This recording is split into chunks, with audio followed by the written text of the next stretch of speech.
It's been nearly 4 years since I launched Cresuccess, and one of the things that I've learnt in 4 years of running this business is that working with me is not for everyone, right? In fact, working with a coach or a mentor or an external consultant or whatever you want to call it is not for everyone anyway. And then for those people who are open to that, they need to be able to find somebody who they align with in terms of values, who has the right experience, who they can build a genuine connection with, and also has a proven track record that they can trust.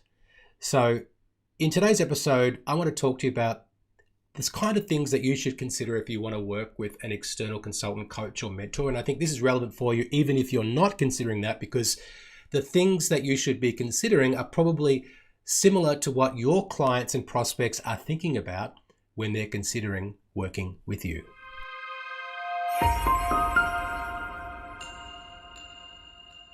Hello and welcome back to Commercial Real Estate Leadership. I'm your host, Darren Krakowiak. We're up to episode 176, and we are here to help commercial real estate leaders who are looking for somebody who can help them make their business larger than it is right now, bigger than it is right now. We're all about the growth, and a great way to grow is by learning from somebody who has been on the path that you are on before. So today's episode is all about helping you decide who is the right mentor or coach for you. And as I mentioned at the top of the episode, some of the criteria that I recommend that you consider is probably similar to what your clients and prospects are thinking about when they're considering working with you and others in your business.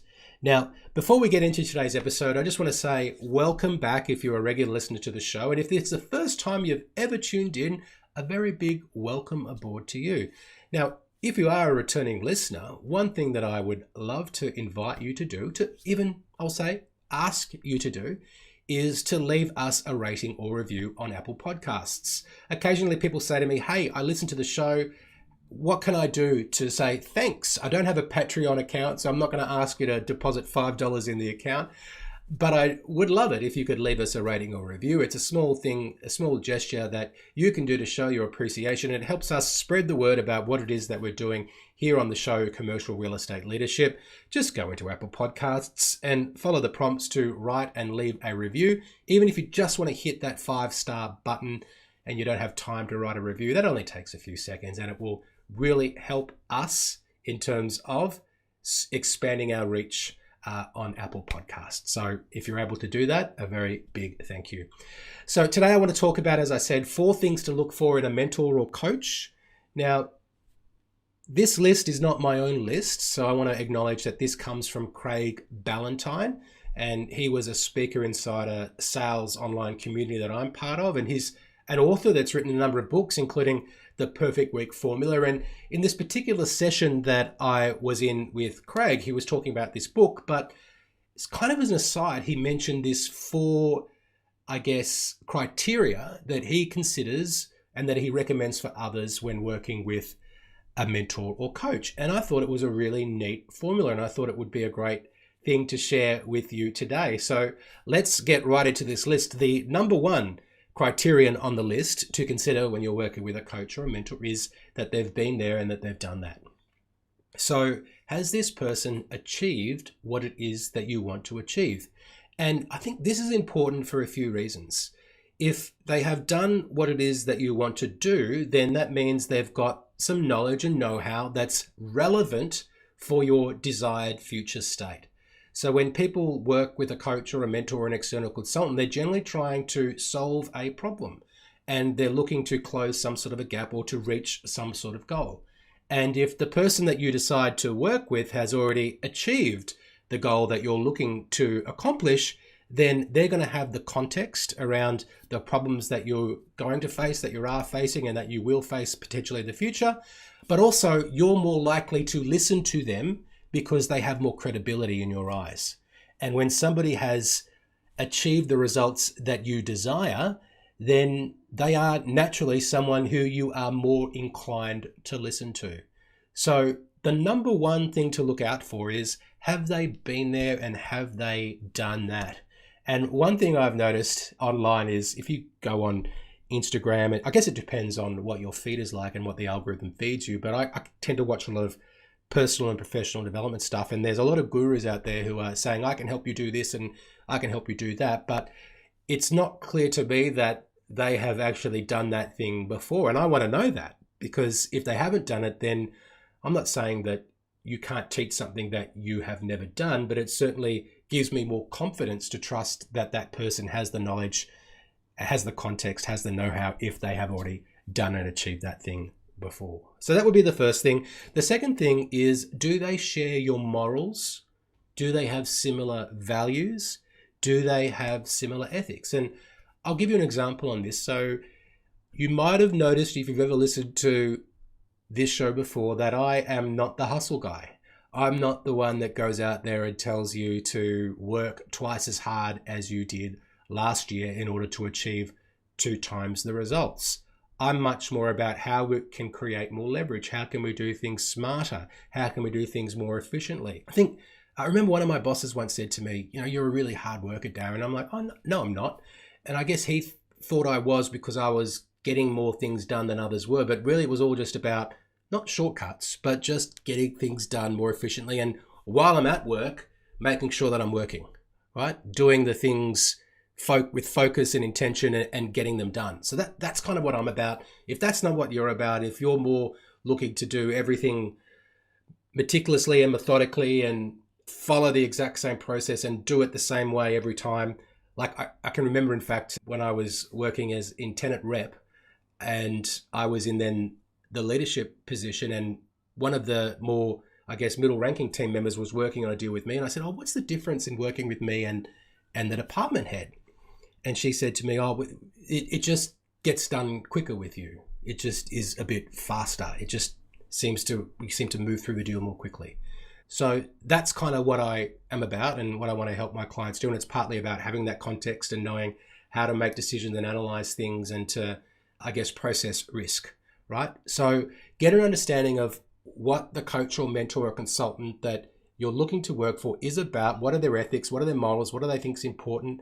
And see if that aligns with what's important to you. Because if there is a misalignment, then it's going to become apparent and you're not going to be able to, I guess, take on board what it is that they've got to say, because there is that incongruency between what they're saying and what you believe at your core. Number 3 on the list from Craig is rapport. Okay, so you need to be able to, well, if you don't have rapport, to be able to see yourself building rapport with this person. And some of my coaching clients, not all of them, but some of them say that it's almost like I'm a business psychologist working with them, because we do spend a lot of time together and we're talking often about problems and how they can, I guess, have the tools and resources and beliefs and abilities to cope better with those problems and to look at them from a different angle and to reframe them and then to be better equipped to deal with them in the future. And we're going quite deep and we're talking about things which probably they wouldn't usually have the time and the space and the inclination to talk about. And we are spending time together. So if you can't see yourself spending a lot of time with the person who is presenting themselves as a coach, a consultant, a mentor, then it's probably not going to work. So if you don't have that rapport, then I would recommend, even if they've got, the outcomes that you're looking for and you think that they've got a similar sort of process and beliefs, if you can't see yourself wanting to spend time with them and work with them, then it's not going to be an enjoyable experience. And it should be an enjoyable experience, I believe, working with a coach or consultant or with a mentor. Number 4 on this list from Craig is references. So we might know that this person has been there and done that, but do they actually have the capacity to help others achieve that result? So it's one thing to be able to have done it and say that you've done something, but do you have the ability, the know-how, the willingness to actually help others achieve that result? So with this, I think you want to really verify that other people can vouch for the fact that this person has helped them with the things that you want. And in my business, I've gone out of my way to interview certain clients that I think represent certain profiles of future clients that I might be working with. And this is a great way for you and your business to start to build up testimonials, case studies, to have a library of testimonials that you can present to future potential clients that show them that you can help them. So that's just a few things that I'd recommend that you consider if you're looking to work with a coach, a mentor, a trainer, a consultant. Just to recap, it's have they been there and done that in terms of where you want to go? Do they share your morals and ethics and values and the way of working? Is there rapport? Will you want to spend time with them? And fourth, are there others who can vouch for the fact that they have been helped by them? And remember, these are similar things that your clients are going to be looking for from you. So I think that when you're speaking to your clients, it's important, or prospects, it's important to put yourself in their shoes and think, what are they thinking about? What are they considering when they're making decisions? And I've talked in previous episodes about the 4 factors that go into a decision-making process in a business-to-business commercial real estate opportunity.